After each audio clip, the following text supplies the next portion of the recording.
Boa tarde, pessoal, tudo bem? Bom, nós vamos começar aqui a oficina de Educação e Inteligência Emocional no Trabalho, com a equipe de estagiárias da professora Priscila Abreu de Carvalho. Elas são estagiárias do curso de Psicologia, a Isabela Carvalho Mariano Correia, Letícia Maia da Silva Cruz e Mirelle de Oliveira Ramos.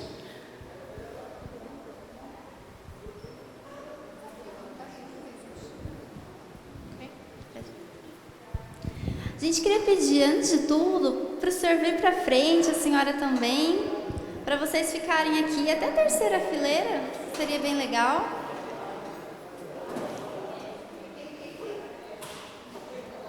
Que a gente vai fazer uma dinâmica e precisa que vocês estejam um pouquinho mais para frente.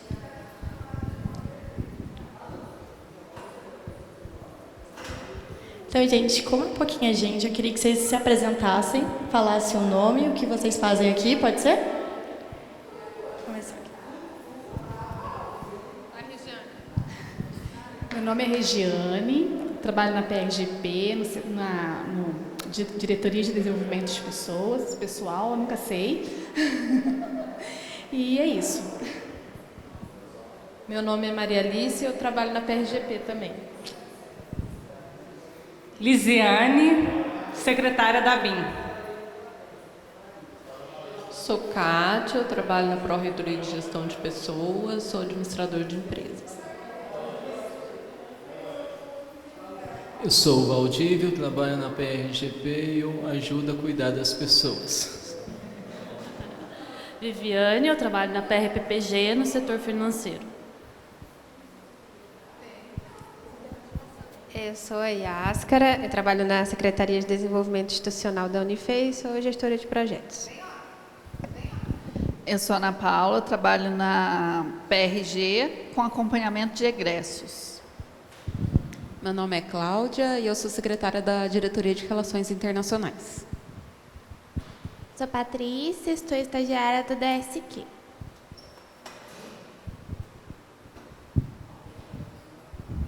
Eu sou Rosana, eu trabalho na PRGP também.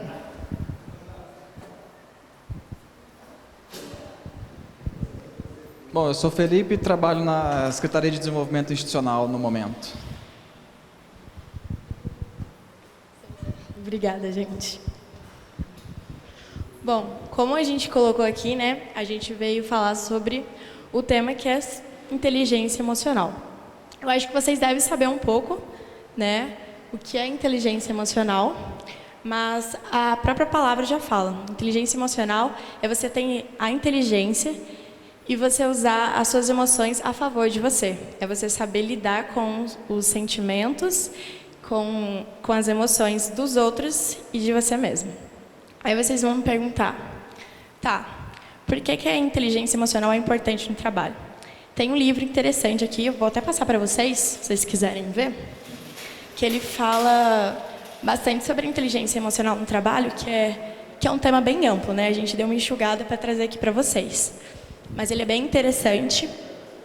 A gente vai falar dos 5 pilares, mas aí ele é bem detalhado. Bom, então por que é importante a gente ter inteligência emocional no trabalho? Eu vou dar um breve exemplo. Você tem uma reunião com o seu chefe e você vai fazer uma apresentação de um projeto. E você está ansioso. Bom, quando você não tem essa inteligência emocional, o que acontece? Você vai ficar nervoso, você não vai conseguir transmitir sua ideia, não vai ser clara, e aí você vai meio que passar uma visão que você não está sabendo muito sobre o projeto ou sobre o assunto. Agora, se você tiver a sua inteligência emocional, você vai parar para pensar, eu estou ansioso, você vai fazer alguma técnica ou buscar alguma ajuda para melhorar isso. E assim você vai conseguir, na hora que você for para a reunião, transmitir a sua ideia e o que você quer passar. A inteligência emocional, ela pode ser tanto esses 5 pilares que a gente vai falar, vocês podem usar tanto no aspecto do contexto familiar quanto no aspecto do contexto do trabalho. A gente trouxe mais específico para o trabalho. Então, são 5 pilares. Primeiro, a gente vai começar com o reconhecimento das próprias emoções. Tem uma autora... Pode passar. Tem uma psicóloga muito meio conhecida, que é Tiziane Paiva. Ela dá um exemplo muito legal sobre isso, que é o primeiro exemplo assim. São 5 passos. O primeiro passo é você perceber. Então, como é assim? Vocês vão pensar que em cima da cabeça de vocês tem uma nuvem bem pesada, uma nuvem de chuva. Então, o primeiro passo é vocês perceberem. Tem uma nuvem pesada em cima de mim, e isso está me incomodando. Então, você vai nomear. O que é essa nuvem? Essa nuvem ainda está sem forma, você não sabe o que é. Aí você vai nomear. Então, você vai começar a dar forma para essa nuvem. Eu vou nomear. O que é isso? Ansiedade. E aí, eu vou tornar conhecido. O que é tornar conhecido? É eu saber o que é a ansiedade, quais são os sintomas da ansiedade. E aí, depois disso, eu começo a perceber os verdadeiros motivos. Por que eu estou com essa ansiedade? Quais situações me deixam com essa ansiedade? E, por último, você perceber as consequências. Perceber as consequências, a gente pode dizer que, assim, se eu estou com ansiedade, ou eu vou buscar uma ajuda, vou buscar alguma técnica para me acalmar, ou eu vou descontar em alguém, ou eu vou deixar de fazer as coisas porque eu estou com ansiedade. Agora a gente vai falar um pouquinho sobre a vulnerabilidade psicológica. Todos nós temos vulnerabilidades, sejam pontos fracos, sejam períodos mais delicados. E a gente tem que começar a prestar atenção nisso. O que torna a gente vulnerável? Qual que é a nossa vulnerabilidade? Eu fico mais vulnerável quando minha mãe está doente? Eu fico mais vulnerável no final do mês? Eu fico mais vulnerável quando meu filho vai viajar? Todos nós temos vulnerabilidades. E quando a gente está vulnerável, qualquer coisa pode ser a última gota do copo, a gota d'água. Porque a vulnerabilidade já é o copo cheio, né? Então a gente tem que começar a perceber, estou vulnerável por quê? Isso me deixa vulnerável. Então, poxa, meu copo já está cheio. Vou começar a prestar atenção nas gotinhas que podem chegar. Quais são essas gotinhas? O que pode ser o ápice? Pode ser brigar com tal pessoa no trabalho. Pode ser aquela resposta torta que tal pessoa me dá no trabalho. Tomando consciência desses gatilhos, dessas últimas gotas, das gotas d'água, a gente pode tentar aprender como lidar com essa vulnerabilidade. Tentar pensar, poxa, eu estou assim porque o meu filho foi viajar. Então, fulano foi um pouquinho rude comigo, mas eu vou tentar me controlar porque a culpa não foi dele. Assim, a culpa foi dele, mas a culpa de eu perder o controle, de eu responder de forma rude, não foi dele. A culpa foi do contexto que eu estou no momento, né? Por isso que a gente tem que prestar muita atenção nesses períodos de vulnerabilidade que a gente tem, porque todos nós temos. Assim como eu tenho a pessoa que vai ser rude comigo, também vai ter.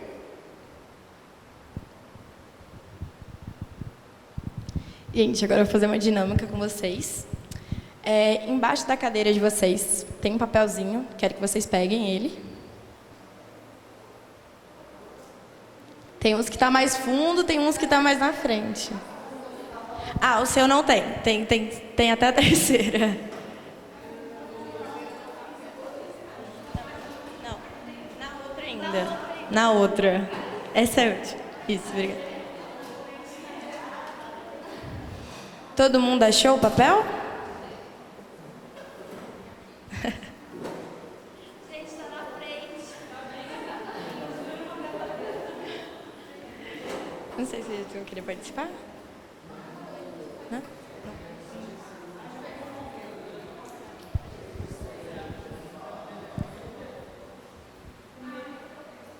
Isso. Então, gente, seguinte. Pode escolher um. Essa dinâmica vai funcionar como? Vocês têm esse papelzinho que tem uma emoção, um sentimento. Então, vou perguntar para cada um, né? O que vocês... em que momento, em que situações vocês sentem essas emoções? Eu quero que vocês falem, tá bom? Pode começar. Mas voltado para o trabalho, tá? Bom, o meu aqui saiu insuficiente. Então, eu me sinto insuficiente quando eu não consigo alcançar as metas, o que eu planejei. E você tem algum método de solucionar isso, quando você se sente assim? Eu tento pedir a ajuda dos colegas para tentar alcançar o que, né, eu não estou conseguindo fazer sozinha. Então, gente, já para não ficar voltando o microfone, vocês falam e vocês justificam o que vocês fazem para tentar melhorar, né, esse sentimento que vem. Não precisa levantar, não, né? O que te faz sentir orgulhosa? Para mim, isso é um ponto positivo, né? Aí no trabalho, eu me sinto orgulhosa quando eu consigo completar, né? Consigo executar. Igual agora eu estava fazendo um processo de compra, eu nunca tinha feito, estou super feliz que eu consegui, buscando a ajuda de colegas, entendeu? Então, isso é muito importante. O meu é o que me faz sentir motivada. E eu acho que motivação só tem um jeito mesmo, que é o reconhecimento, né? Não digo nem um reconhecimento assim, de estar no palco, né, e tal, mas é um reconhecimento de empatia, de você estar ali no dia a dia e ver que aquilo foi realizado e ficar agradecido por aquilo ter sido realizado.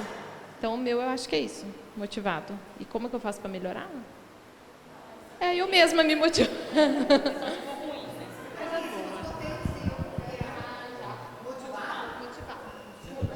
Não, obrigada. O meu saiu desanimada. Então, eu me sinto desanimada quando eu me esforço para fazer algum tipo de trabalho e acontece algum erro. Mesmo me esforçando, passa alguma coisa batida, algum detalhe, daí eu me sinto muito desanimada. E geralmente, o que eu faço? Eu não faço nada, eu tento esquecer. Tento esquecer, vamos para a próxima, passou, a próxima eu vou me esforçar mais, vou focar mais, é isso.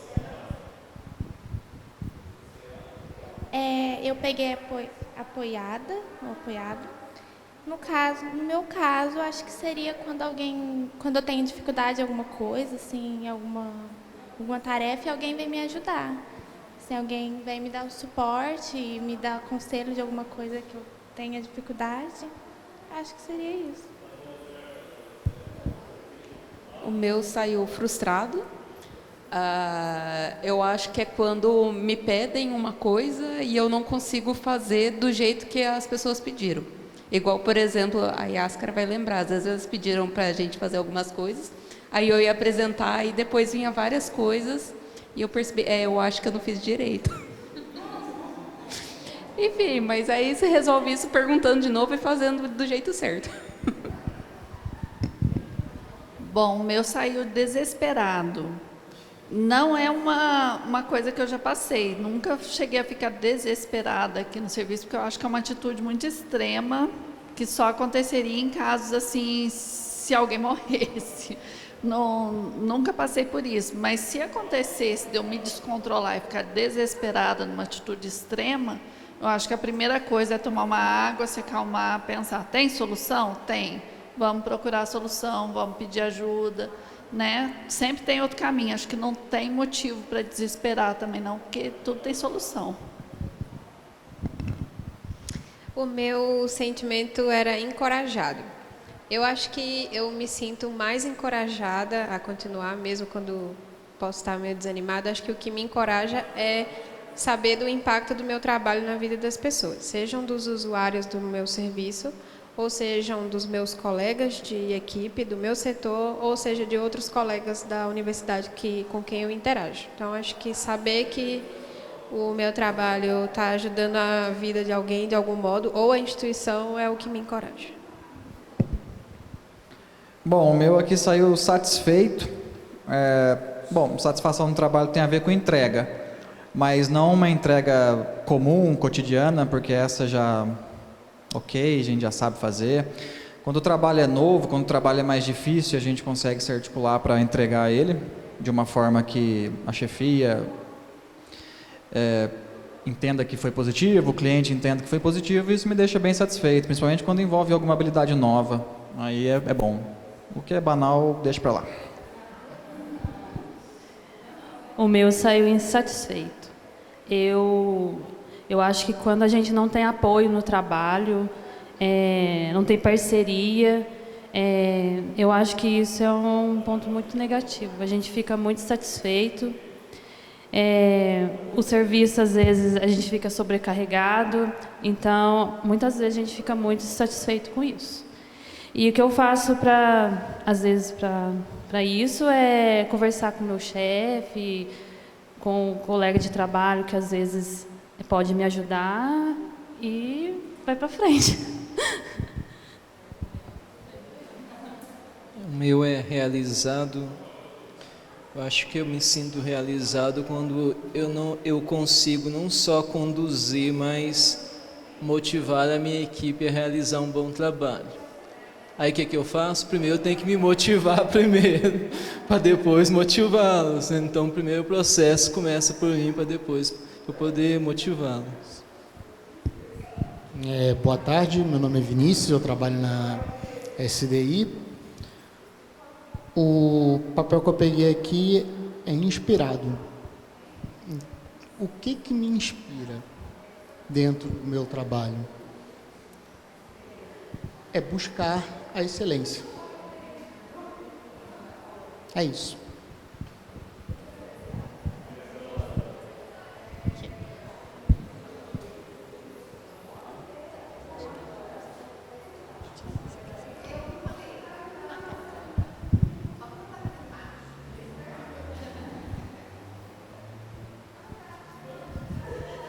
O meu saiu exausto. Olha que coisa engraçada. Mas você sabe que a exaustão me faz só agradecer a Deus, porque eu acho que assim, se você está exausta é porque você está trabalhando. O problema é quando você fica exausta sem fazer nada. Mas quando você vê que tem um rastro de coisas que você está tentando fazer o seu melhor, então eu só agradeço a Deus. E aí a gente tem a noite para descansar, até o final de semana para recuperar com a família. Eu não sei se vocês perceberam, mas vocês acabaram de fazer o que eu falei, aqueles 5 passos. Alguém percebeu aqui, enquanto fazia? Não?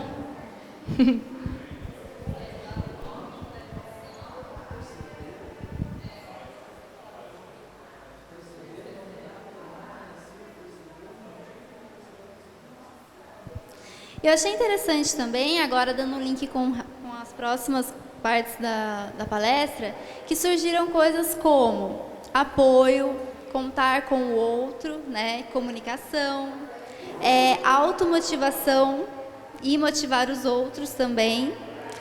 Saíram coisas como resiliência, como respirar fundo e fazer de novo, tentar da próxima vez. Isso tudo a gente vai tratar aqui um pouquinho. Então foi muito legal vocês terem falado sobre isso. Alguém de vocês aqui, vocês acham que vocês possuem inteligência emocional?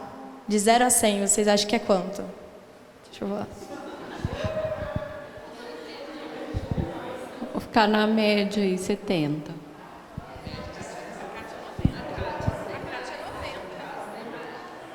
Ah, 60, vai, vamos lá.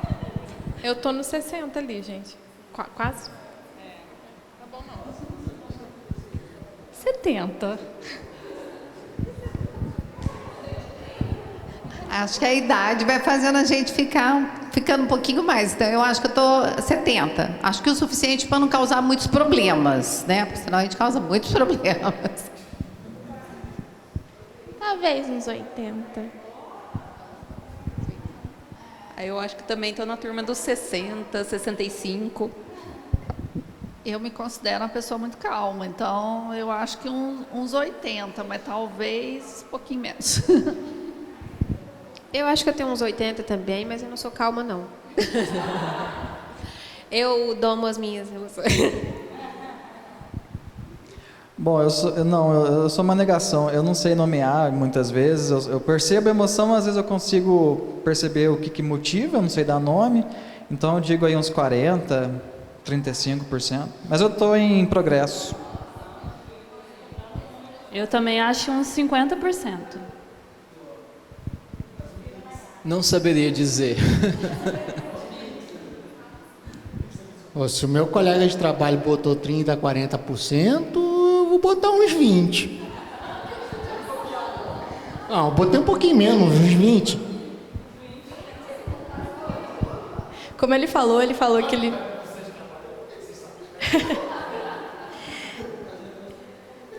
que você falou que você não consegue reconhecer e nomear, esse é um dos pilares. Talvez você saia bem nos outros. No final, vou fazer essa mesma pergunta, porque a gente vai falar um pouco mais sobre. Quero ver se algumas respostas aqui vão mudar. Sim, sim. Bom ponto. Agora a gente vai falar um pouquinho sobre o controle das emoções. A gente já aprendeu a reconhecer as emoções, agora a gente vai controlar. Primeiro de tudo é não negar as emoções. O outro fala, você está mal-humorado hoje. Não estou, que isso? Você está mal-humorado hoje. Vamos reconhecer que a gente acorda mal-humorado, a gente fica estressado e a gente às vezes se desconta no outro. Então vamos reconhecer que a gente fica assim, com umas emoções ruins às vezes. Ou a gente fica com umas emoções super boas. Ah, não, mas eu faço tudo muito bem, ninguém precisa me corrigir. Também é uma emoção boa demais, né? Todo mundo às vezes tem. Conversar com outras pessoas sobre isso. Conversar e falar, olha, eu estou um pouco desanimado hoje. Isso vai ajudar não só você colocar para fora, porque tudo que a gente fala é importante. Tudo que a gente fala, a gente esvazia um pouquinho da gente. A gente falar dá formato também. Falar faz a gente entender também. E também vai fazer com que a pessoa tenha um pouquinho de empatia com você. Você se sinta um pouquinho acolhido também. Gente, se vocês quiserem, a gente pode mandar para vocês esse slide, tá? Beleza? Depois a gente tem o plano de segurança. Muitos psicólogos falam sobre isso. E o plano de segurança, na verdade, ele é um pouquinho maior do que isso. A gente resumiu para ficar um pouquinho mais fácil e didático aqui. O plano de segurança é uma coisa que a gente faz quando a gente está bem, quando a gente está num dia bom, a gente está num dia equilibrado, para a gente usar quando a gente não está bem, para a gente usar no dia do estresse, no dia do desequilíbrio, no dia do desespero. Às vezes vai que tem um desespero, né? É bom a senhora fazer, a senhora falou que nunca desesperou, mas deixa pronto, vai que um dia acontece, né? Então, o primeiro, o que me acalma? O que eu posso fazer sozinho, por mim mesmo, que vai me acalmar?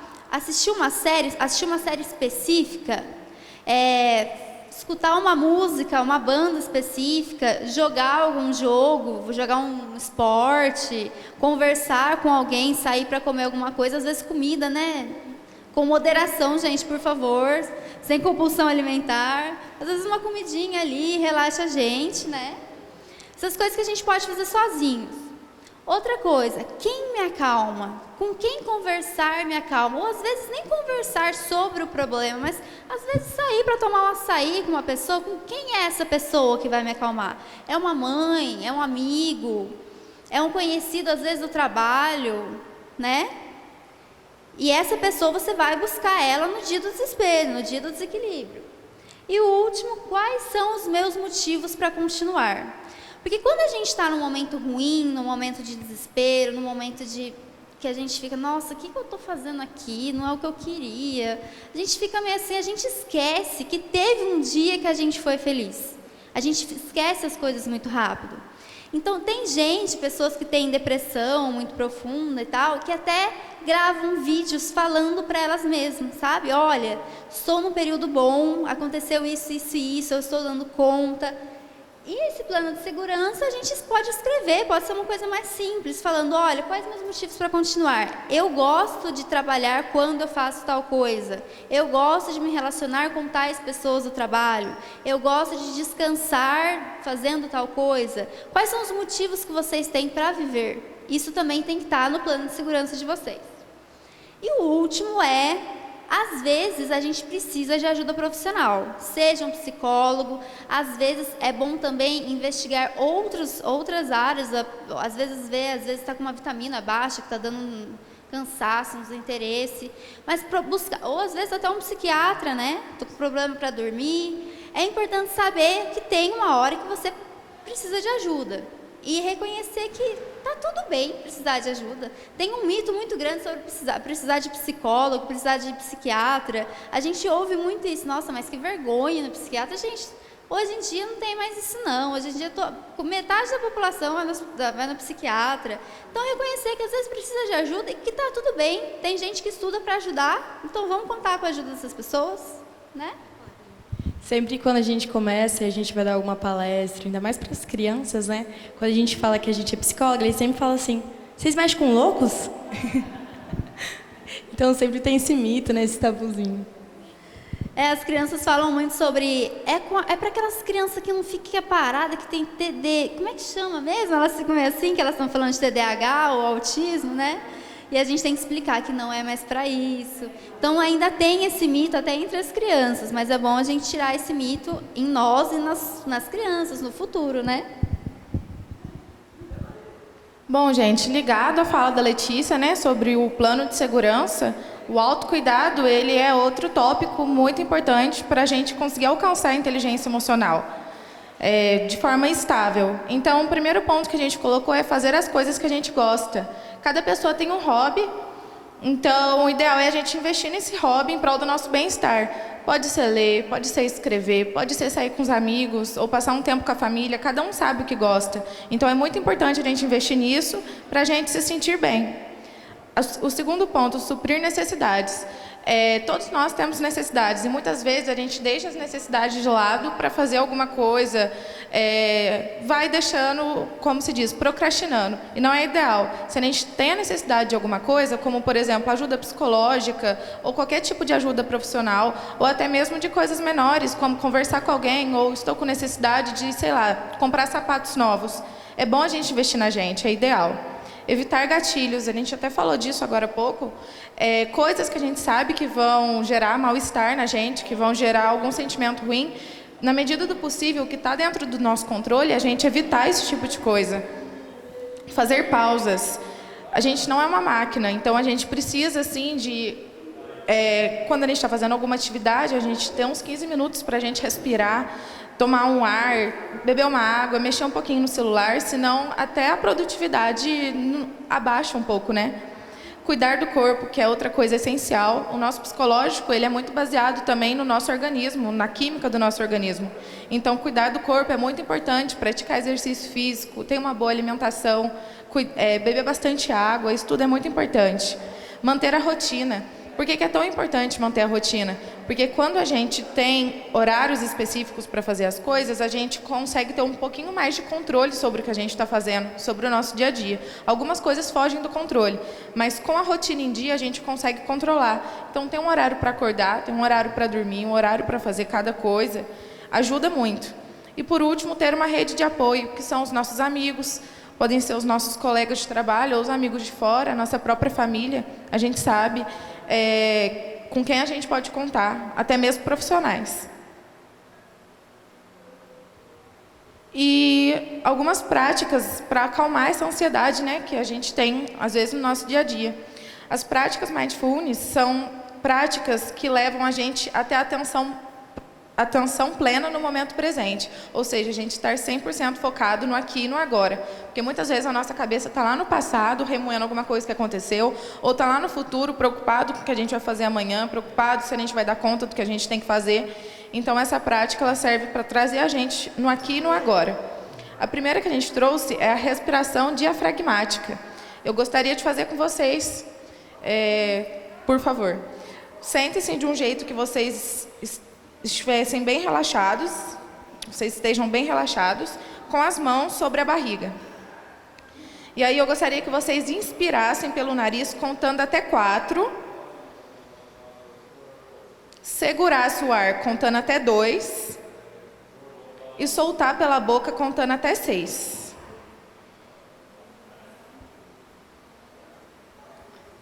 E o ideal é repetir esse processo quantas vezes forem necessárias para a gente se acalmar. Então, mais uma vez, a gente inspira pelo nariz contando até 4. Segura o ar contando até 2. E solta contando até 6. No começo é bom a gente seguir esses números, esse tempo, mas depois o nosso corpo vai se acostumando e a gente pega o nosso próprio ritmo, aí já não precisa pensar nos números. Essa respiração diafragmática ajuda a gente no controle de ansiedade. No começo pode parecer difícil segurar o ar, soltar, mas depois vai ficando tudo bem e a gente vai notando isso no nosso organismo. A segunda prática chama Meu Lugar Relaxante. E a finalidade dela é a gente ficar calmo frente a alguma situação desafiadora que a gente vai viver. Então, feche os olhos, por favor, e se imagine em um lugar relaxante, como se fosse o lugar dos seus sonhos. Esse lugar pode ser imaginário, pode ser um lugar real, desde que você se sinta muito relaxado nele e que não te traga nenhum tipo de preocupação. E a partir daí, você vai imaginar como está esse lugar. Você está sozinho? Você está acompanhado? Qual paisagem que é? Você conseguir visualizar cada detalhe, os cheiros, possíveis cheiros que estejam nesse lugar, os possíveis objetos. Você realmente se sentir nesse lugar, analisando os detalhes, sentindo contato, coisas que possam estar ao seu alcance. Meu lugar relaxante, toda vez que você se sentir ansioso frente a alguma situação, fazer isso. E cada vez que você faz, você melhora cada vez mais, você aprimora essa prática. Então, ela serve para isso. E a terceira, que é a técnica do grounding, dos 5 sentidos, ela consiste também em trazer a gente para o presente. Então, a primeira coisa a se fazer é você pensar e visualizar 5 coisas que estão no seu momento presente.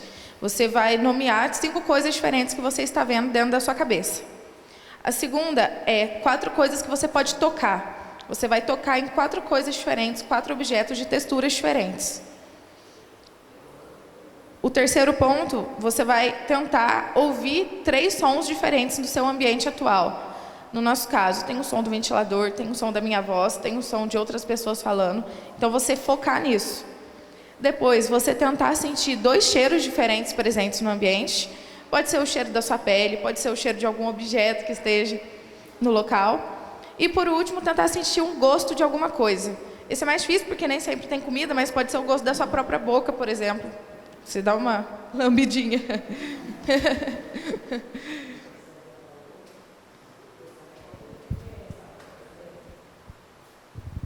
Agora chegou a sua vez. A gente vai falar sobre automotivação. Primeiro de tudo, é importante separar a motivação em 2 partes. Tem a motivação intrínseca, que é aquela que a gente faz, que é a automotivação, que é aquela que a gente faz na gente mesmo, né? Por que eu faço tal coisa? Ah, porque eu quero me superar, porque eu quero me sair bem, porque eu gosto de fazer. Isso é a motivação intrínseca. E tem a motivação extrínseca, que é, eu faço pelo dinheiro, eu faço porque eu preciso manter minha família, eu faço porque eu preciso ter um emprego, eu faço pelo status, eu faço pela fama, depende do emprego, né? Os influencers passam o dia inteiro postando foto pela fama, não é porque eles querem também não. E essas 2 motivações, pode parecer que a intrínseca é melhor do que a extrínseca, mas na verdade cada uma tem a sua vantagem. E a gente vai passar um vídeo agora. Esse vídeo é do Dan Pink e a surpreendente ciência da motivação. Ele se baseou nos estudos de um outro moço, que eu não vou falar o nome dele, porque eu não sei pronunciar o nome dele, eu acho que ele é alemão. E ele vai explicar um pouquinho, não a diferença das 2 motivações, mas a partir de um estudo feito com uma vela, que é um estudo que é feito até hoje para ver se mudam os resultados, para que serve cada uma das motivações.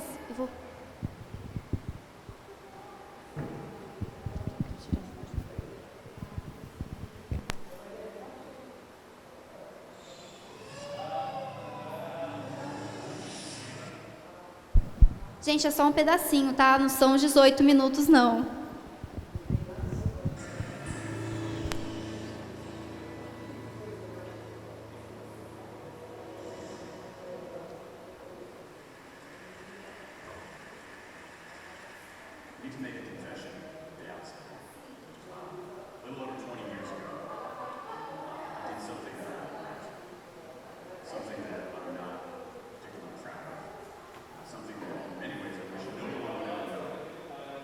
Here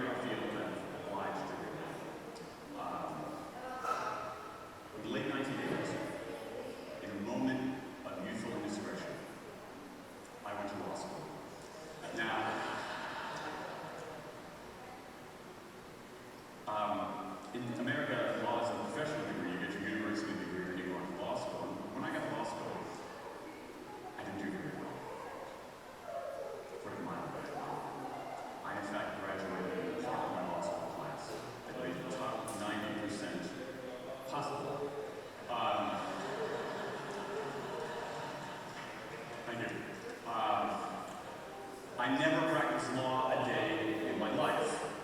I pretty much wasn't allowed to. But today, against my better judgment, against the advice of my own wife, I want to try to dust off some of those legal skills, what's left of those legal skills. I don't want to tell you a story. I want to make a case. I want to make a hard-headed, evidence-based, dare I say, lawyerly case for rethinking how we run our businesses. So, ladies and gentlemen of the jury, take a look at this. This is called the candle problem. Some of you might have seen this before. It's created in 1945 by a psychologist named Carl Duncker. Carl Duncker has created this experiment that's used in a whole variety of experiments in behavioral science. And here's how it works. Suppose I'm the experimenter. I bring you into a room.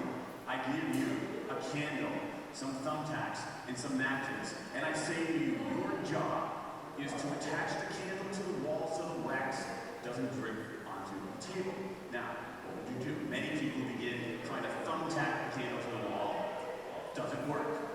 Some people, and I saw somebody kind of make a motion over here, some people have a great idea where they light the match, melt the side of the candle, try to adhere it to the wall. It's an awesome idea. Doesn't work. And eventually, after 5 or 10 minutes, most people figure out a solution, which you can see here. The key is to overcome what's called functional fixedness.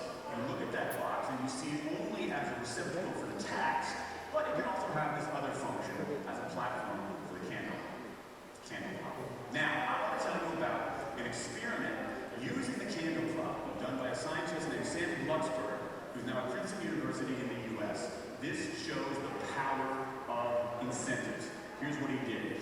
He gathered his participants and he said, I'm going to time you how quickly you can solve this problem. To one group, he said, I'm going to time you to establish norms, averages, for how long it typically takes someone to solve this sort of problem. To the second group, he offered rewards. He said, if you're in the top 25% of the fastest times, you get $5. If you're the fastest of everyone we're testing here today, you get $20. Okay, now this is several years ago, adjusted for inflation. It's a decent sum of money for a few minutes of work. It's a nice motivator. Question, how much faster did this group solve the problem? Answer, it took them on average 3.5 minutes longer. 3.5 minutes longer. Now this makes no sense, right? I mean, I'm an American, I believe in free markets, that's not how it's supposed to work, right? If you want people to perform better, you reward them, right? Bonuses, commissions, their own reality show, incentivize them. That's how business works, but that's not happening. You've got an incentive designed to sharpen thinking and accelerate creativity, and it does just the opposite. It dulls thinking and blocks creativity. And what's interesting about this experiment is that it's not an aberration. This has been replicated over and over and over again for nearly 40 years. These contingent motivators. If you do this, then you get that. In some circumstances, but for a lot of tasks, they actually either don't work or often they do harm. This is one of the most robust findings in social science and also one of the most important. I spent the last couple of years looking at the science of human motivation.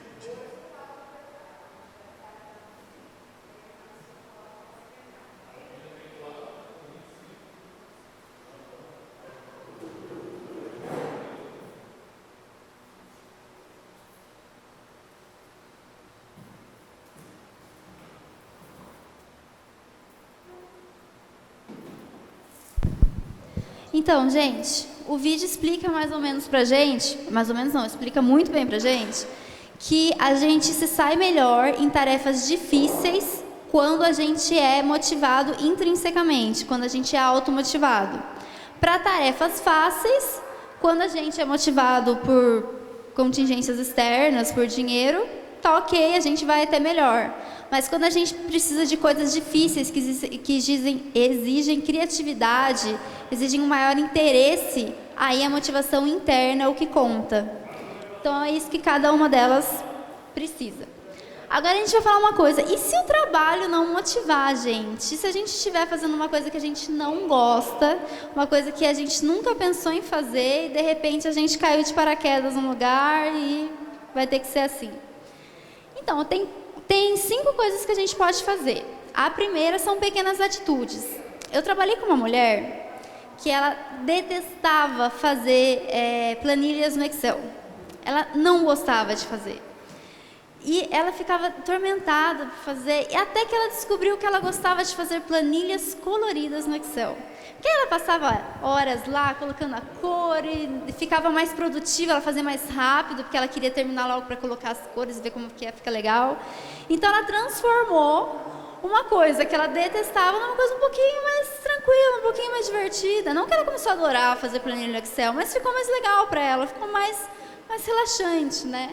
Então, essas pequenas atitudes, pequenas mudancinhas que a gente pode fazer no trabalho, às vezes estimulam um pouco a gente. Às vezes colocar uma fotinha da família ali do lado, ou, se for possível, colocar uma musiquinha, nem sempre é possível, né? Ou trabalhar com uma roupa que seja um pouco mais confortável para você. Pequenas mudanças. A outra são as metas. Estipular pequenas metas para você conseguir alcançar, porque sempre que a gente atinge uma meta, a gente fica feliz. Isso é um fato. Atingir uma meta, já estou satisfeito. Alguém falou até, né, de atingir metas aí, que ficava feliz. Sempre que a gente atinge uma meta, a gente se sente orgulhoso, satisfeito, eficiente. Então, estipular pequenas metas vai fazer você ficar orgulhoso com você muitas vezes. Isso também estimula o trabalho. A dinâmica, a ordem com que você vai fazer as coisas, o jeito com que você vai fazer a coisa, a dinâmica do seu trabalho. Isso também você consegue controlar e pode também estimular o trabalho.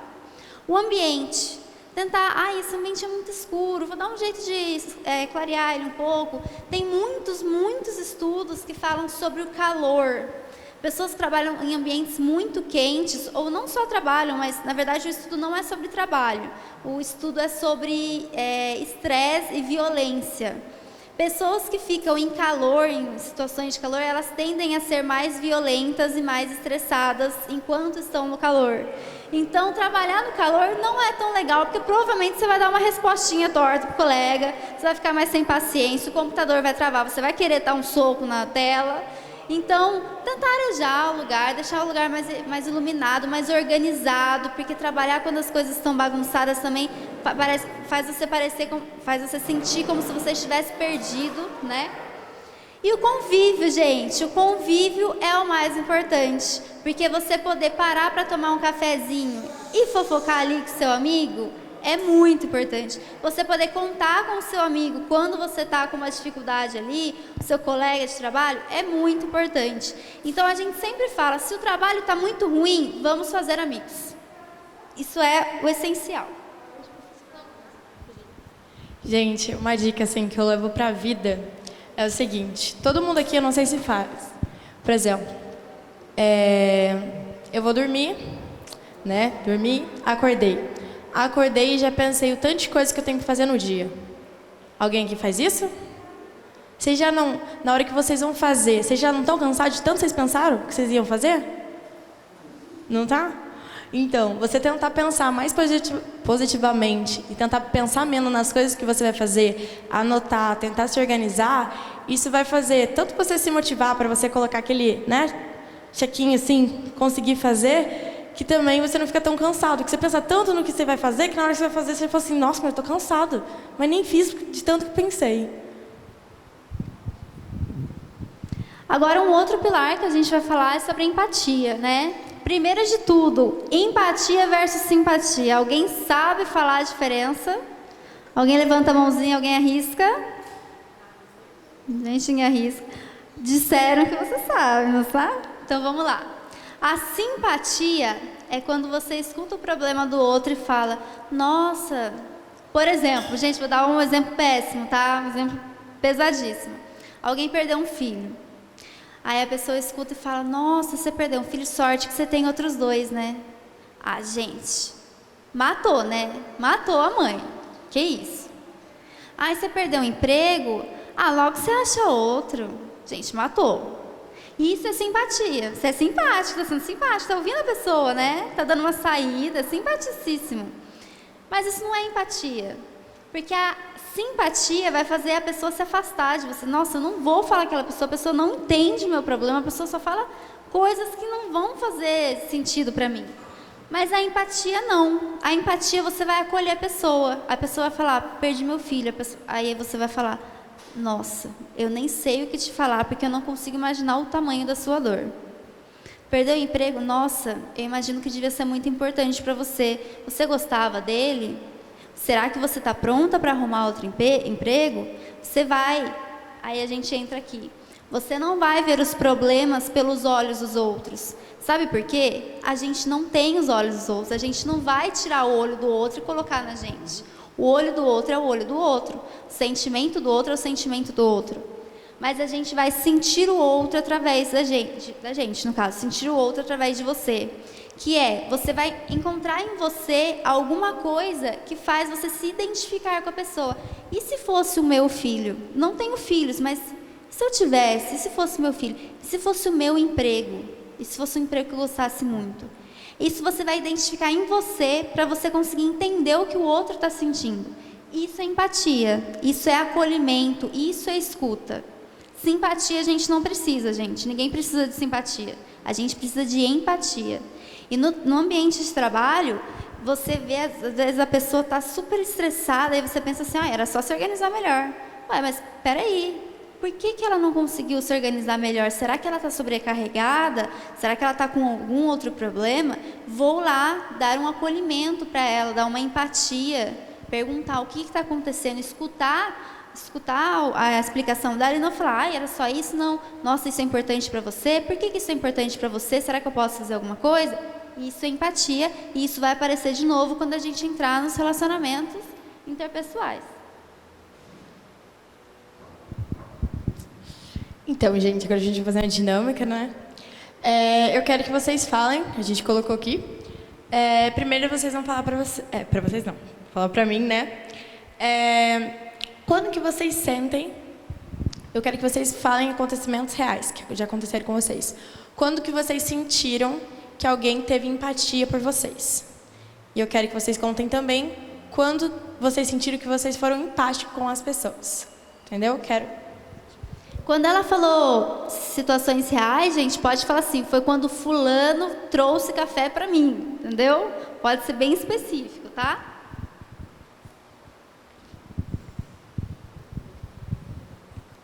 Bom, eu senti que o Jonas teve empatia por mim sexta-feira, quando ele viu que eu estava desesperada com as planilhas dos tratamentos estéticos. E eram muitos pedidos, né, para fazer os procedimentos estéticos.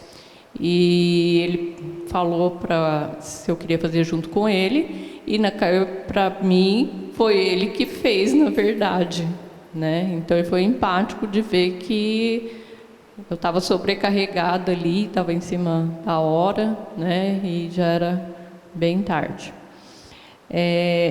Eu tenho empatia pelo outro quando está passando por algum sofrimento.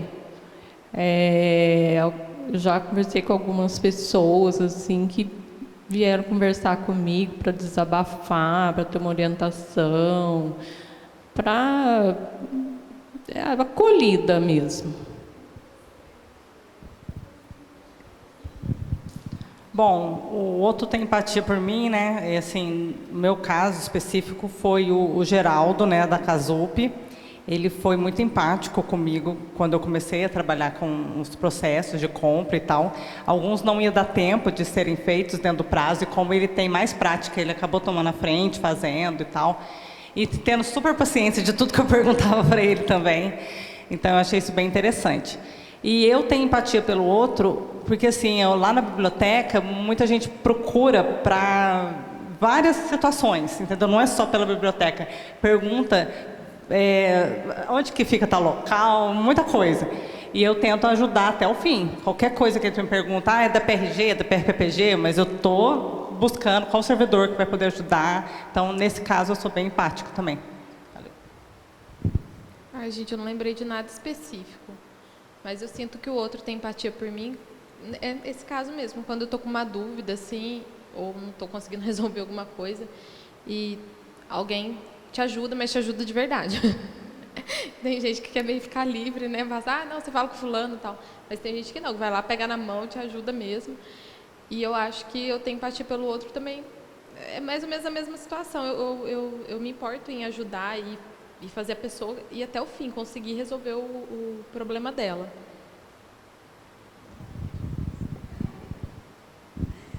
Ai, meu Deus. Então, eu senti que a minha amiga teve empatia por mim um dia que eu estava muito estressada. E daí a gente saiu para comprar um lanche. Ela, você quer um doce? Você quer alguma coisa? Que eu sou, né, eu gosto de um docinho, né? Daí a pessoa falou, você não quer? Vamos comer um doce, você vai se sentir melhor.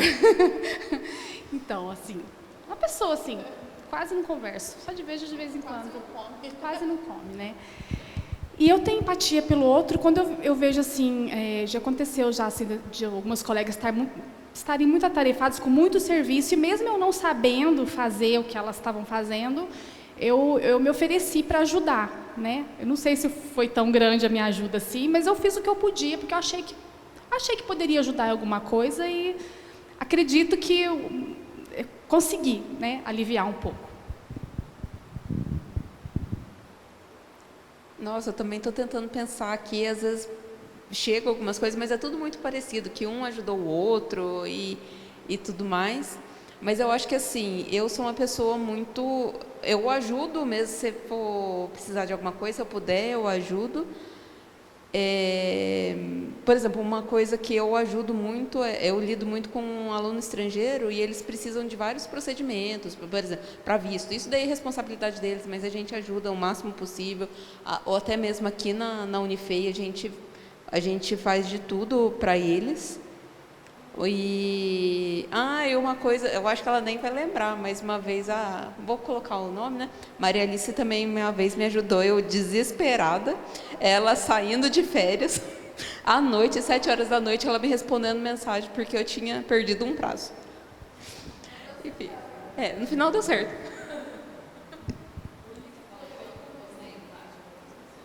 Com os estrangeiros.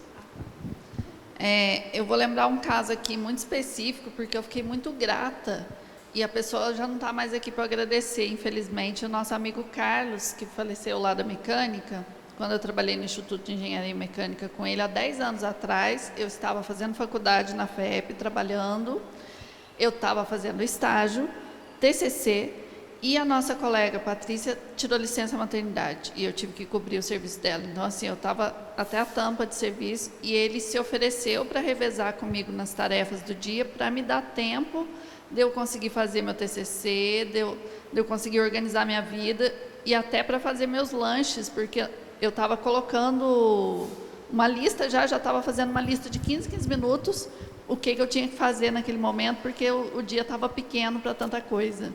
Então, ele teve muita empatia comigo nesse momento. Assim, eu senti que ele não precisava fazer aquilo e ele fez por empatia mesmo, nem foi por dó, não.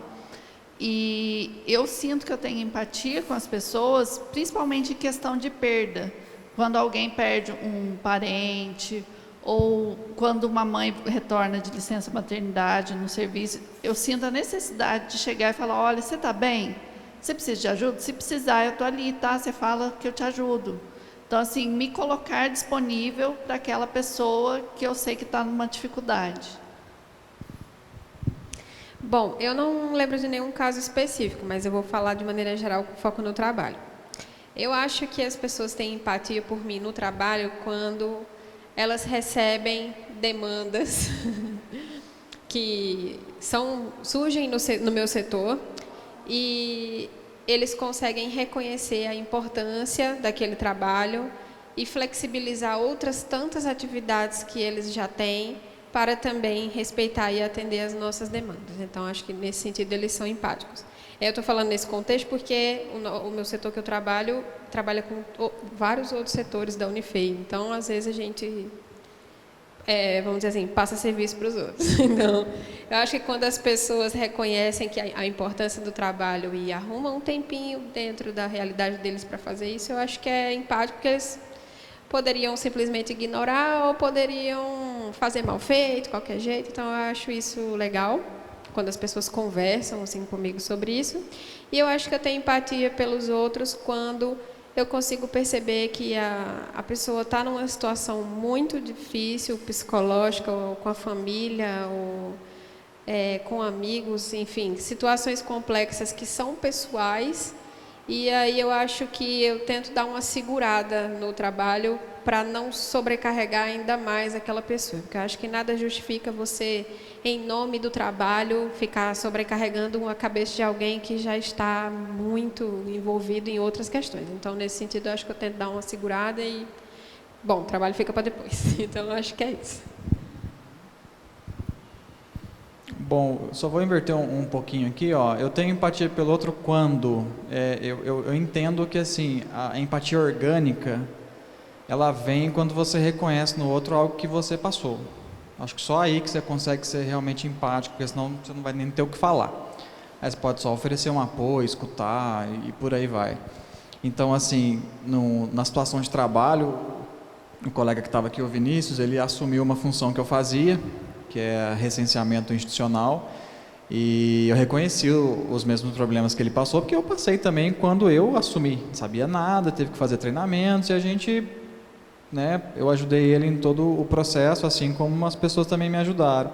Então, reconhecer no outro algo que você passou, você consegue ajudar de forma orgânica. Então, assim, rola uma empatia legal. Teve um caso que tiveram empatia comigo. O que me veio na cabeça foi, eu estava num momento meio estagnado, tanto profissionalmente quanto academicamente. Eu levei esse assunto para uma pessoa e essa pessoa também se sentiu assim em outro momento da vida, então teve esse reconhecimento e ela conseguiu passar parte do que ela viveu para mim e isso ressoou comigo. Então foi interessante porque foi orgânico assim. Então teve essa troca de experiência que eu achei que foi interessante. Isso me ajudou pra caramba, me fez tomar algumas ações que eu precisava.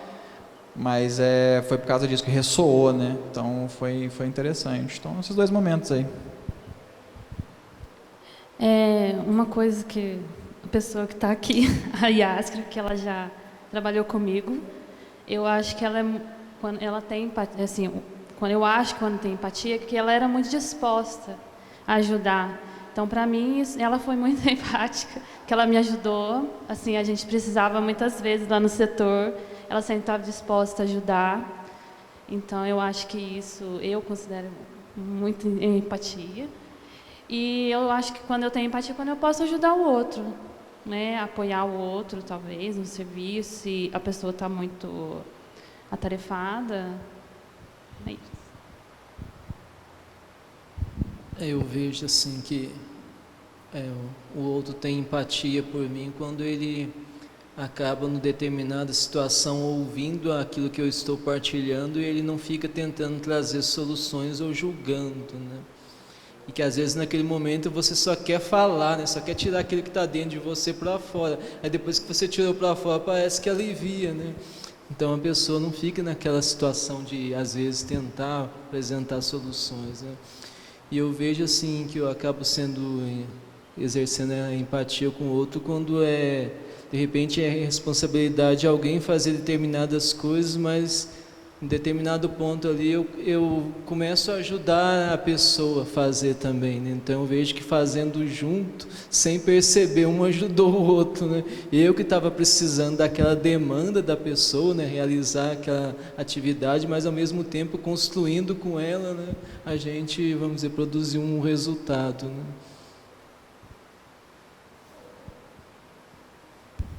Então, gente, a importância dessa dinâmica é a gente conseguir identificar, né, o momento que a gente teve a empatia e quando alguém teve empatia com a gente. Até teve exemplos aqui das pessoas aqui, né, que vocês se citaram. E o sentimento é bom, né?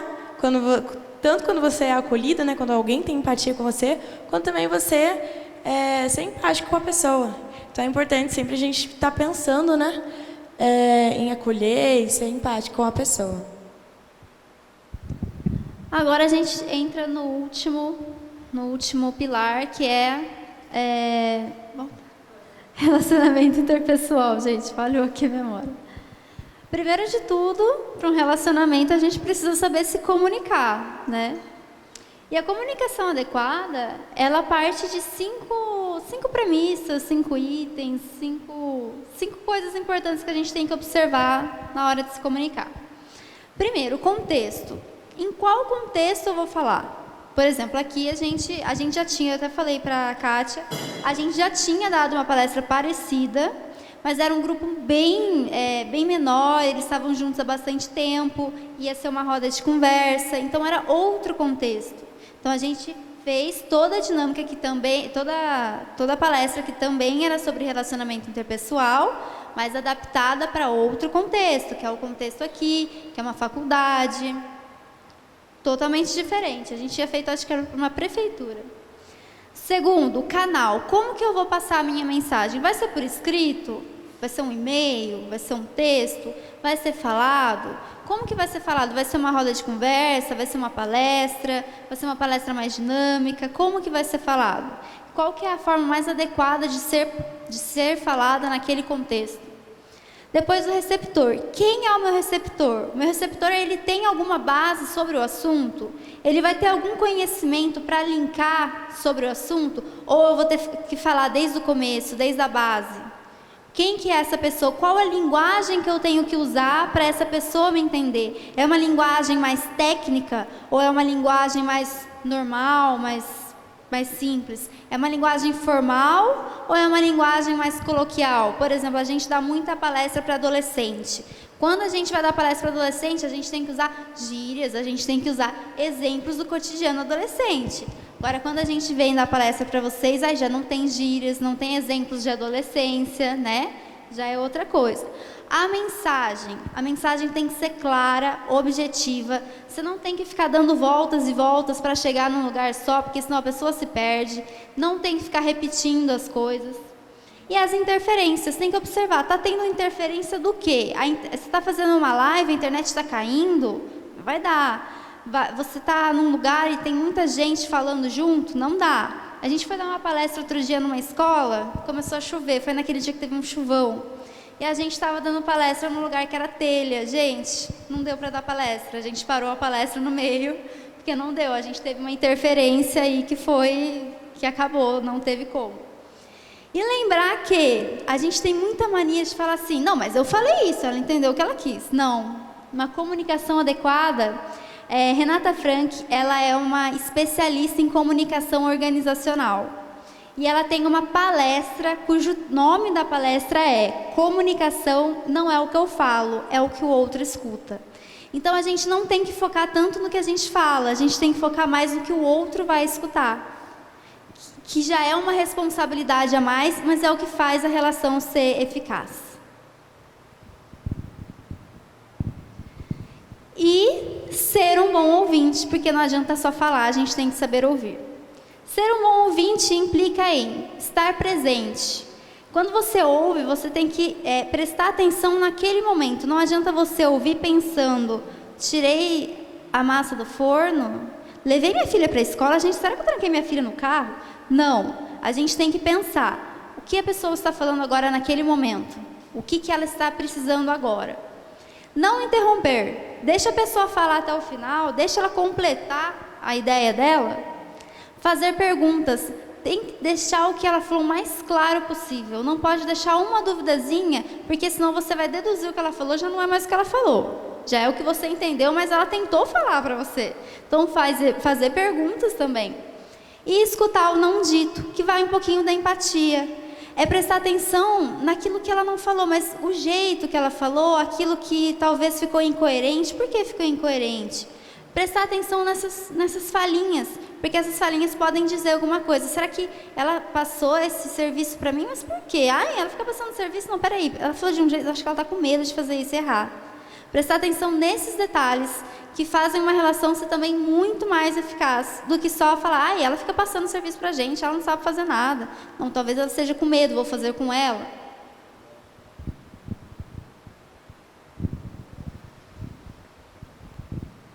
Bom, gente, não dá para a gente se relacionar com outra pessoa se a nossa comunicação não for eficaz. E uma das maneiras de tornar essa comunicação eficaz é usando a comunicação não violenta, que consiste em pacificar os conflitos do dia a dia, já que a gente é acostumado, às vezes, a se comunicar no dia a dia com certa rispidez, de forma até desatenta. A gente fala sem pensar muitas vezes. Então, o propósito da comunicação não violenta é fazer com que o ser humano se expresse com honestidade, empatia e consciência do que ele está falando. Porque, por muitas vezes, a gente só solta as coisas sem querer. E existem 4 passos para essa comunicação não violenta acontecer. A primeira é a observação, que vai um pouco do que a Letícia falou agora também. É você observar o que o outro está falando, que nem você citou, sem julgar e sem também propor solução. É você simplesmente observar sem julgamento. E o segundo passo é identificar o que essa observação faz você sentir. E nomear isso e, se você achar que é necessário, falar para a pessoa, depois de observar. Olha, isso que você está falando para mim está me deixando um pouco triste. Isso que você me falou me deixa um pouco desconfortável. É difícil, às vezes, expressar o que a gente sente, só que é a forma mais digna da pessoa entender onde ela está errando também, para que esse ciclo não volte a acontecer. O terceiro são as necessidades, que é a gente suprir as nossas necessidades, mas pensando que tudo que a gente faz vai gerar um sentimento nos outros, assim como tudo que as pessoas fazem gera um sentimento na gente. E para que essa necessidade seja suprida, vem a parte do pedido, que é a gente pedir ao outro quando a gente precisa de alguma coisa. Mas pedir como? Tem uma grande diferença entre você ordenar e você demonstrar seu desejo através de uma explicação. Um exemplo, em vez de você falar, você chega na mesa do seu colega e fala, nossa, você precisa me ajudar com isso. Parece que você está impondo aquilo, sendo que a pessoa, às vezes, nem quer dizer, geralmente não é a função dela. Então, em vez de você falar assim, trocar por exemplo, eu gostaria que você me ajudasse com isso, porque eu não estou dando conta, está muito difícil, eu já tentei, eu tenho um prazo. Você explica o motivo pelo qual você está fazendo aquele pedido. A segunda aqui. Em vez de você falar, por exemplo, nossa, para a pessoa, você fala, nossa, você não está entendendo o que eu estou falando. Você pode trocar isso por, eu me sentiria mais confortável ou mais confiante se você buscasse se colocar no meu lugar. E aí você explica o que você está passando para a pessoa também ter consciência do que está acontecendo com você. E aí tem mais uma dinâmica. Gente, essa é a última dinâmica, tá bom? Então, é o seguinte. Eu quero que vocês, eu acho que todo mundo entendeu o que é a comunicação não verbal, né? Eu quero que vocês citem um exemplo onde vocês se comunicaram não muito legal, né? Fizeram uma comunicação não verbal, ou seja, violenta. E como que vocês, agora que vocês sabem, né, como se comunicar, o que vocês falariam hoje, por exemplo? Vou citar um exemplo. Teve um dia que eu estava cheia de trabalho, teve alguém me pedir um favor, eu falei que não, eu não quero, eu não posso, sai daqui. Em vez de aí hoje eu falaria assim, eu não posso agora, pois eu tenho muito trabalho para fazer, não sei o que, se você precisar de ajuda para buscar alguém. Vocês entenderam? Então é para citar para vocês citarem uma situação de uma comunicação não violenta, mas que vocês foram uma comunicação violenta, e depois como vocês se comunicariam sabendo, né, fazer uma comunicação não violenta.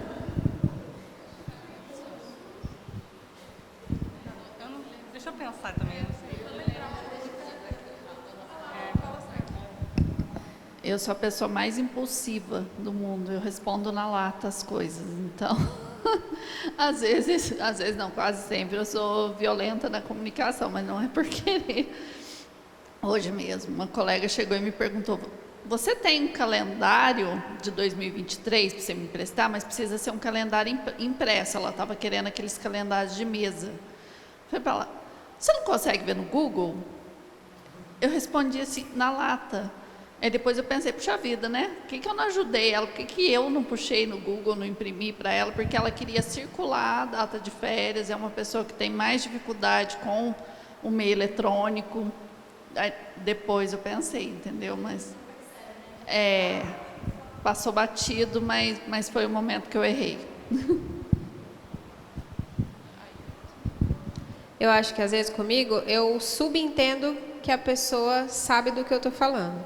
Então eu falo de maneira ríspida, peguei o exemplo dela agora aqui para lembrar. Eu falo de uma maneira muito objetiva, mas na minha cabeça eu penso, não, essa pessoa já sabe do que eu estou falando. Ela só fala, está no Drive. Eu já imagino que a pessoa vai entrar no Drive, vai achar a pasta, vai achar o arquivo e tal. Aí depois eu fico, não, tá no Drive, aí você entra na pasta tal, 2022, aí vai ter essa outra pasta. Aí você procura esse arquivo que está lá. Aí vai estar com o nome, tipo, mais ou menos assim. Então, mas assim, só depois que eu penso, sabe? Eu penso, não, eu já achei que você sabia. Eu já achei que você sabia. É. Ou então, às vezes, assim, você tá, sabe, um assunto que você já deu daquele assunto. Já, gente, não aguento mais discutir sobre isso.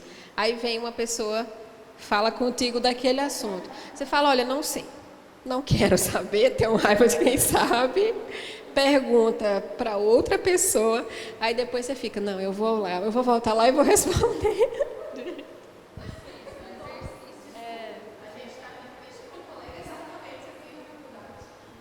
Ai, gente, é complicado.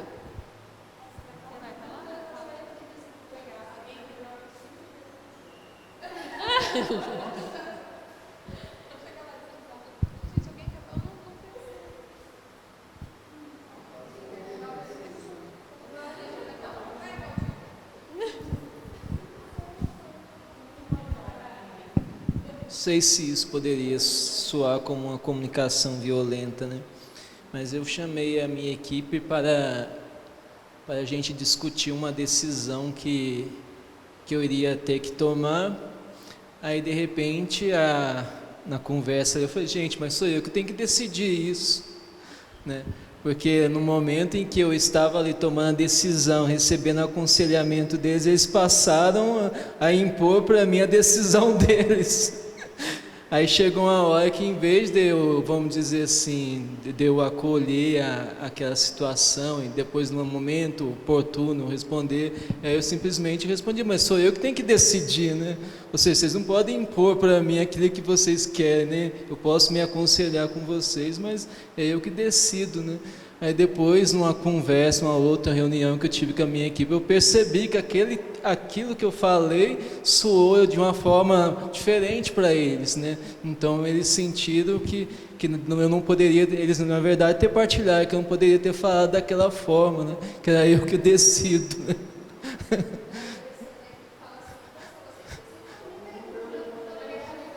Não. É porque geralmente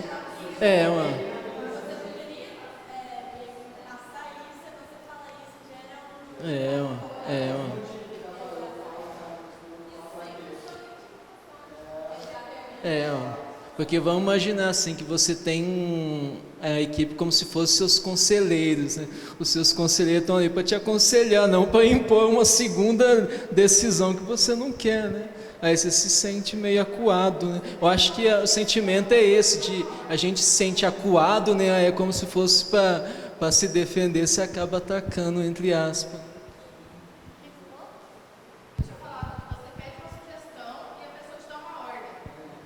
Ainda mais no ambiente de trabalho, né? Quando você tem uma comunicação violenta, é complicado, porque gera muitas discussões, né? E isso afeta também, né? Produtividade, enfim. Eu fiz aquela pergunta sobre quanto que vocês acham que vocês têm de inteligência emocional. Alguém aqui mudou? Ou vocês acham que continua a mesma coisa? Vocês abaixaram? Ninguém aumentou? Aumentou?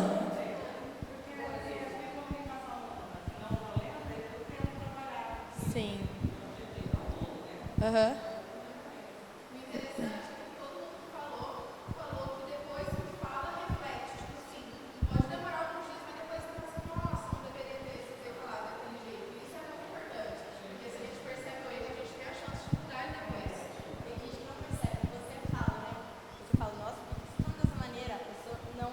Então é legal você ter essa percepção, né?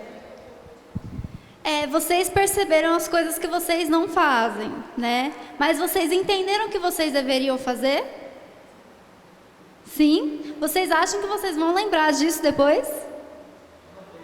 Ah, você anotou tudo. Algumas coisas assim? É? Legal. Agora vocês perceberam o quão é importante vocês terem uma inteligência emocional desenvolvida? Ainda mais, tanto no ambiente, as 5 pilares, como eu falei, tanto no contexto do trabalho quanto familiar, né, quando a gente falou, é importante, tanto para as relações interpessoais, enfim. Então, eu acho que é um tema bastante legal, eu falei do livro, se vocês quiserem procurar um pouco mais para falar não, né? Para ler, é muito interessante esse tema, a gente gostou muito da participação de vocês, pode falar.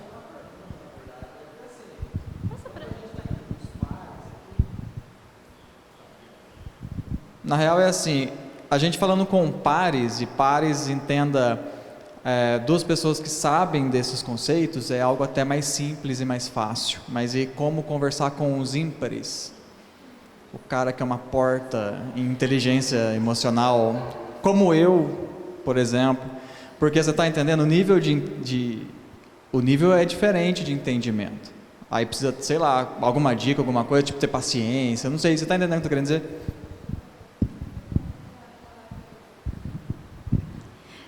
Quando a gente fez essa primeira palestra, a gente fez com a turma toda. Então, a gente já não tinha esse problema. Mas a gente tinha uma pessoa que não estava na turma, né? Aí a pessoa falava, mas como que lida com ele? Como que lida com ele? O que a gente falou? A gente falou que a mudança começa na gente. Se tem algumas pessoas que já mudam, às vezes a outra pessoa começa a se sentir meio envergonhada. Nossa, mas a pessoa consegue tanto equilibrar e o resto não, e a gente não. E a comunicação não violenta já ajuda um pouco nisso, né? Tipo, a pessoa vai ser grossa com você e fala, olha, eu preferia que você não falasse assim comigo, eu não falo assim com você, né? E eu vou entender a sua mensagem se você falar de outro jeito. Então, a comunicação não violenta, ela já faz um pouquinho disso. E as outras coisas, as que não são tão voltadas para a gente, mas a empatia gera empatia, né? Quando você tiver empatia com uma pessoa, a pessoa vai lembrar disso e ela provavelmente vai ter empatia com você. Então, quando você tem uma atitude muito diferente no seu meio, quando você tem até uma mudança, as pessoas percebem. Então, isso é um pouquinho contaminante, vamos dizer assim. Claro que não vai contaminar todo mundo, sempre vai ter uma pessoa ou outra que não vai falar, azar dele. Mas a gente tem que começar por algum lugar, né? É legal essa pergunta que você fez, mas eu acho interessante, por exemplo, quando acontecer uma situação, porque tem muitas pessoas que, mesmo você tentando explicar, a pessoa não está afim de entender.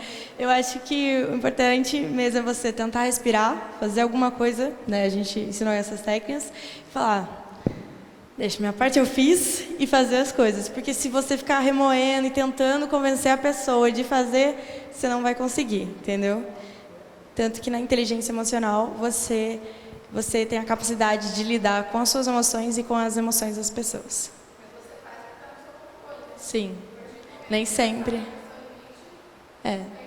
Não vai ser também 1000 maravilhas, né? Mas a gente tenta. Ninguém vai estar com 100% da inteligência emocional, né, gente? Bom, gente, alguém tem mais alguma pergunta?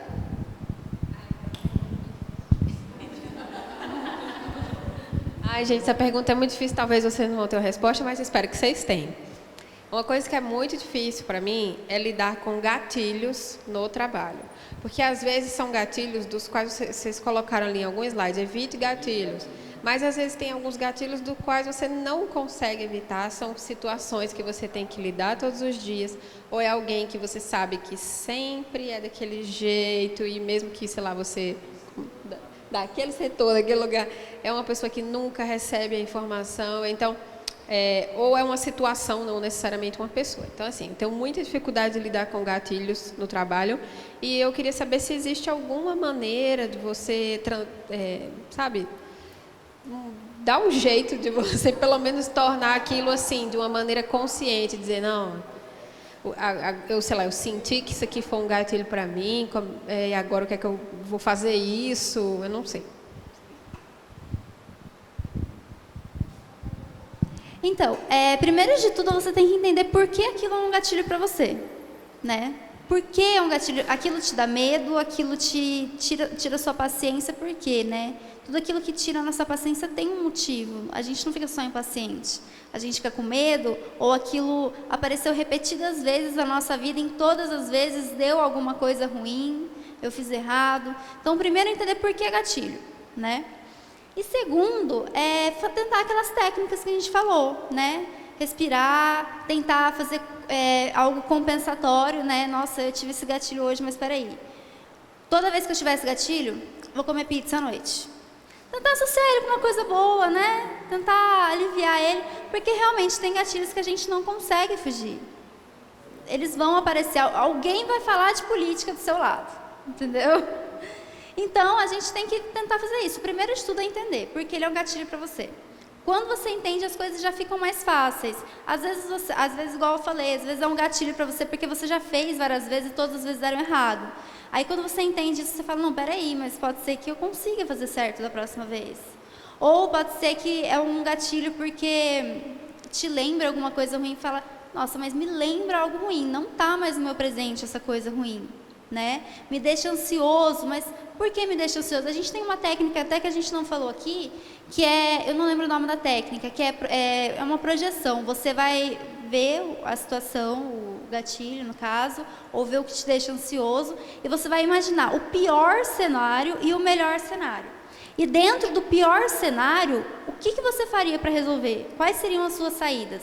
Para se acontecer esse pior cenário, você está preparada. Então, lidar com gatilhos também conta com isso. Conta com as técnicas de relaxamento, conta com o entendimento sobre você mesmo. E eu acho que é isso. Completando o que a Letícia... Às vezes, por exemplo, vamos supor que você tem gatilho com uma certa pessoa. Não sei, aquela pessoa me traz um sentimento ruim. Só que você não tem a capacidade de entender sozinho. Então, é legal sempre você buscar um profissional. Porque o profissional ele vai fazer você começar a refletir por que você tem esse gatilho.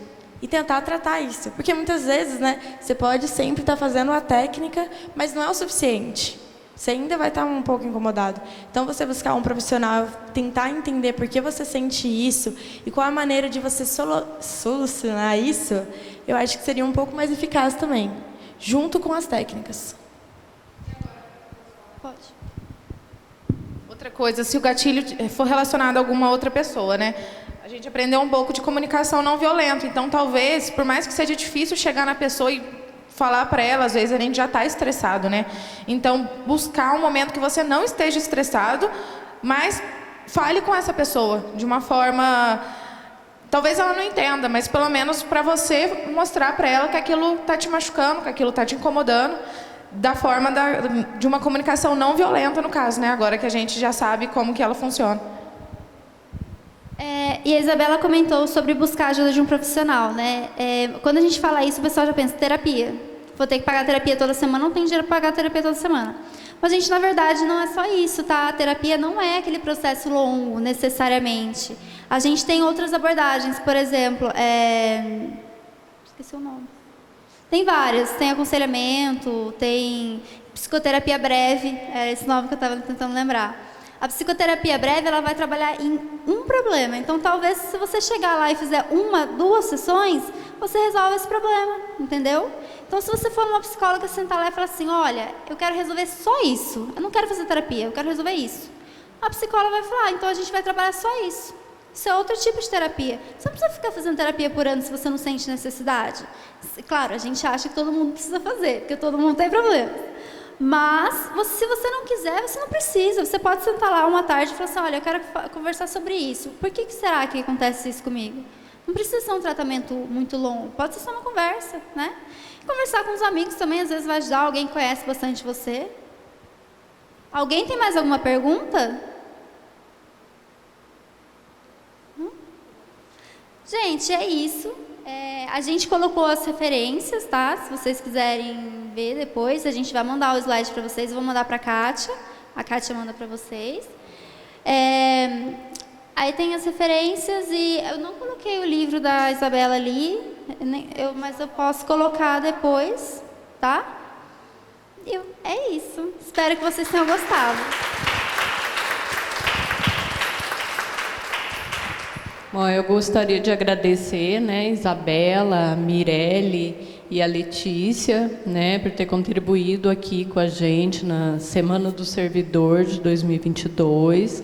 É um tema bastante importante para nós, né, a saúde emocional. E amanhã convido vocês para outra palestra, relacionamento interpessoal, né, são a professora Kathleen com os alunos, lá no auditório do IPG, às 14 horas, tá bom? Muito obrigada, meninas.